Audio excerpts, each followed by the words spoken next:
Attorney, abogado ka pala na nagtuturo sa Ateneo.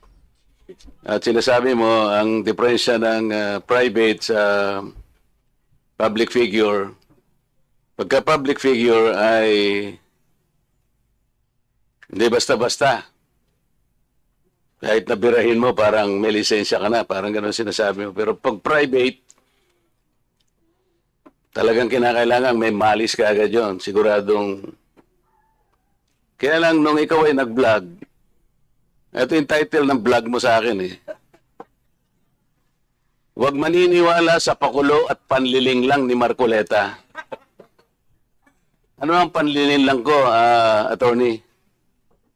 Public figure ako, pero kailangan malaman ko, sapagkat dito lang may malis ka na eh. Una, hindi mo ako kilala, ikaw hindi rin kita kilala. Pero dito lang sa title na title pa lang, huwag maniniwala sa pakulo at panlilinlang ni Marcoleta. Attorney, kahit kailan wala akong nilinlang na mamamayan ng Pilipinas. Wala kang karapatan na akusahan mo ako ng ganito. Kung ang pinag-uusapan ay gusto mo lang ma-informahan ang mga nagpa-follow sa iyo kung sino-sinong maraming nagpa-follow. Pwede mo ba sagutin ito muna? Ano yung panlilinlang na sinasabi mo rito? Marami na po kasi akong naging hindi ko ano yung particular na Ito pakikita ko sa iyo, ayan hindi ko po alam kung anong particular doon na attorney, gumawa ka ng vlog. yes po, ako po Responsibilidad mo sa public ito, lalong-lalo na yung naniniwala sa iyo. Hindi ako maniwala kung paano mo silang napaniwala. Pero itong sinabi mong ito, may pakulo ako at panlilin lang. Ito yung sagutin mo. Hindi ako naniniwalang hindi mo naalala ito. Mr. Chair? Mr. Chair? Actually po, dun yata yan sa rally ng Iglesia ni Cristo na naging subject din ako po ng programa ninyo sa yung dalawang pong kasama Honorable Congressman Marcoleta. Ako po yung naging subject nyo doon ni Saganang Mamamayan. Kasi ako yung nag-comment na sabi ko, dapat yung Iglesia ni Cristo kung talagang malaki yung mobilization nila, doon nila gawin sa Luneta, huwag sa Liwasan. Yun yung kasi, pag sa Liwasan... Attorney, huwag mong nililihis ang usapan. Ang pinag-usapan yung panlilin lang na sinasabi mo at pakulo. Walang kinalaman yung rally ng INC dito. Doon ko po kita, Honorable Congressman Marcoleta. Anong panlilin lang ang ginawa ko doon sa rally? Yung po yatang speech nyo doon sa speech. Hindi pa yata. Kailangan siguruhin mo. Nagsalita ko doon. Anong parte ng speech ko ang nilinlang ko ang mamamayang Pilipino? Honorable Congressman Marco, yung reaction ko po yata yung speech nyo po doon sa stage. Ano nga? Kung alam mo yung speech ko, ano yung panlilinlang doon? Tingnan ko po dito sa ano ko, kung ano yung... Ang dami ko na po kasing naging content tungkol po. Hindi ganoon. Ako kapag sinabi ko, alam ko ang pinagbabasihan ko. Kahit matagal na yon, maaalala ko. Pag nilinlang ako ng isang tao, alam ko. Problema sa inyo, hindi ko nilalahat ang vloggers, Ako, hindi ko minamasama yung vlogs. Yan ay part ng ating free speech. Expression. At yan ay ginagaranti ng ating saligang batas.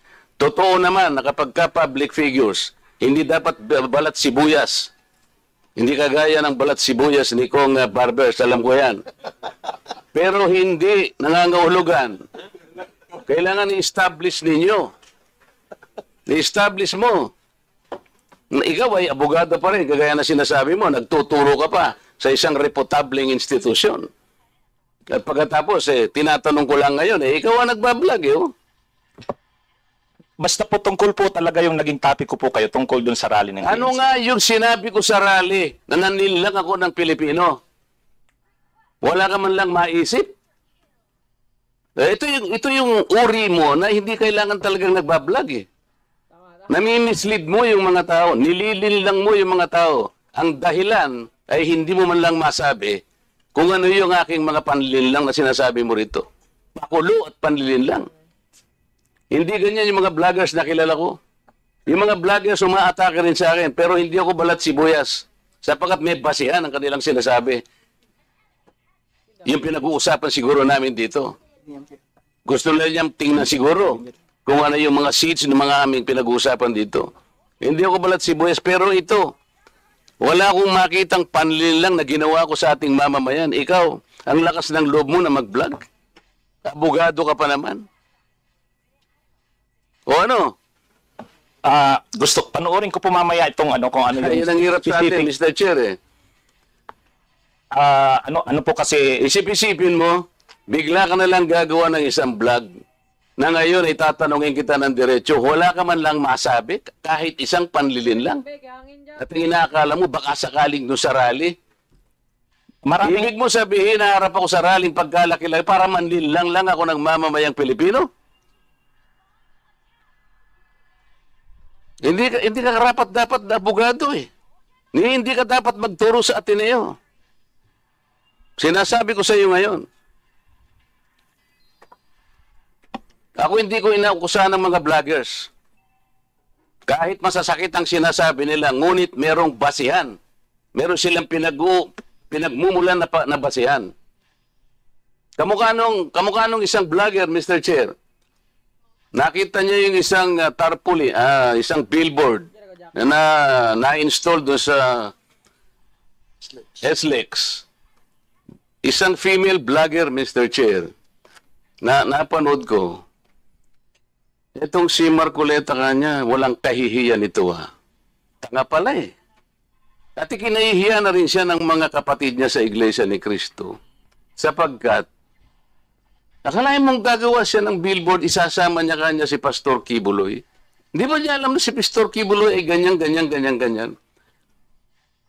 So, kinakailangan, Mr. Chair, na sagutin ko. Ang pagkakasabi ko lang po na sagutin ko, miss ka ako, hindi kita kilala, pero medyo nasaktan lang ako, pero nandun na lang, pagpapasensyaan na kita, sapagat ako ay public figure. Kung ako lang ka ako ang ginanito mo, okay lang eh. Kaya lang kita sasagutin sapagkat yung mga nakikinig sa'yo, baka malin lang mo. Baka sila'y mailigaw mo sa paniwala na ako nga ang gumawa ng billboard na yan. So ipinaliwanag ko, Mr. Chair, hindi ako ang gumawa ng billboard na yan. Nakita ko na lamang po na biglang kasama po ako ron. At hindi naman po ipinaalam sa akin nung gumawa. Siguro po dahil si Pastor Kibuloy po ay tumatakbo ring isang senador, inakala niya sigurong magiging maganda rin para sa kanya kung kami po ay magkasama. Eh ako naman po ay wala namang magagawa tungkol doon. Pero hindi ko na po, wala na po akong reaksyon sapagkat public figure nga po ako eh. Lahat kami ay tatamaan. Ito nga po yung napakagandang pagkakasalita po sa Korte Suprema eh. Mr. Chair, basahin ko lang, maliit lang po ito. The interest of society, ito po yung United States versus Bustos. The interest of society and the maintenance of good government demand a full discussion of public affairs. Complete liberty to comment on the conduct of public men is a scalpel in the case of free speech. The sharp incision of its probe relieves the abscesses of officialdom.